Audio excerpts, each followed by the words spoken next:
Evening, everybody. It's 5:45, and this is your closing comment for Wednesday, the 2nd of March, and it was a heck of a day. Okay, this is video number 1173, and we'd really appreciate it if you'd hit that subscribe button and pound that notification bell so you get all of my work. Okay, so we started to the upside and we stayed there and we got stronger all day, particularly in the Dow, um, up 596 and change, 1.79%, and that wasn't the biggest gainer. The biggest gainer actually was the Dow Jones Transports, up 394.95, 2.63, followed by the Russell, up 50.37, 2.51, and the S&P up 80.28, 1.86. NASDAQ was up 220. Advanced declines on the NYSE were 2.5 to 1. They were a little lighter than that, 1.8 to 1 on the NASDAQ, and volume came back down. Yesterday, if you recall, we did 6 billion, and that was up from 5.1, and that was up from an average of 4.2, 4.3. Today's 5.2 was a bit of a decline, and frankly, the way the market acted, it kind of surprised me. We had those ADP numbers that came in better than expected. We had the oil numbers come in with a bigger decline than expected. Not that the oil really needed any help at all. As you can see, that's the chart that's on the screen here, and we've really, no question, gone parabolic here. I put the Bollinger Bands in because I think it's important to see when we spend more than a week or two outside. And we started to spend time outside these Bollinger Bands 1, 2, 3, 4 weeks in a row. Now we are so far out of it, it's probably not a 2 standard deviation. I'm going to guess it's about a 3.5, which, given the war footing of the rest of the world, that's not really tough to understand. Take a look and you'll see that we have surpassed the high from 2013, and in order to go back further than that to see where we really are, here's that high in 13, here's a slightly higher high in May of 2011, and the all-time high here at 147 back in June of 2008. So we're getting awfully close to new high territories here, and it's been a relentless move to the upside.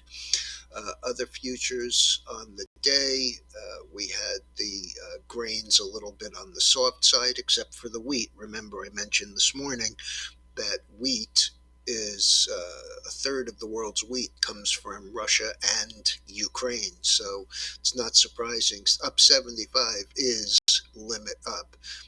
Up 72 and a quarter after trading limit up in the red hard wheat. Nat gas was up 18 cents. The gold was down. The Bitcoin was a little bit lower after trading 45,455. So that's made a pretty nice recovery here. I'll give you a look and we'll see. We're getting towards the upper end of the Bollinger Bands here too, but I don't actually need it on this chart.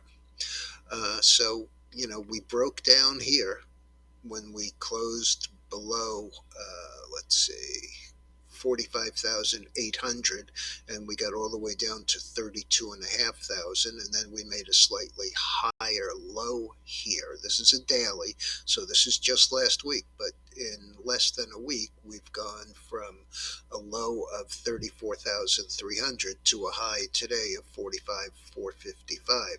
And we're running right into that 200-day moving average, even though the 5 is going to go through the 20 tomorrow and the 50 the day after that, it looks like.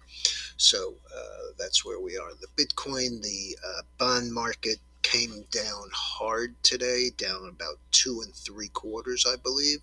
Let's take a quick look. Yep, 2 and 21/30, and that turned interest rates noticeably higher. We had the 10-year this morning at 177 and change. I think it was about 165, if I'm not mistaken. Okay, as far as stocks, there was a little bit of a disappointment here also. CRM, Salesforce, which beat yesterday and this morning was trading as high as 217 and a half, up 860, could only manage to hold on to $1.50 of that. So it closed 210.39, up $1.50. Same with SoFi. SoFi this morning was 13.55 on the high. The highest it got during the day today was 13 even, and it closed at 11.58, up 38 cents, 3.4%, but a far cry, you know, 12% off the high for the day. Um, Nordstrom, we reported this morning, it was trading around 25.60. That was up about 613. Finished the day 29.63, up 739. So nice there. And we have two of Mr. Kramer, that puts favorite stocks, Snowflake and OKTA. OKTA, you have to own it. OKTA beat top and bottom, but gave poor guidance going forward. The stock had closed at 182.70 and traded all the way down to 164 before coming back to 172 and change, down 11.42 or 6%. Snowflake beat top line, had a loss, and also guided down. It had closed at 264.69 and traded all the way down to 184, currently trading around 200, and that would be down about $66 or well over 25%. Okay, tomorrow's Thursday. Thursday is claims day, so we will have initial and continuing claims first thing in the morning, and I'll be here to give you an update. Have a good evening, and I'll be back tomorrow.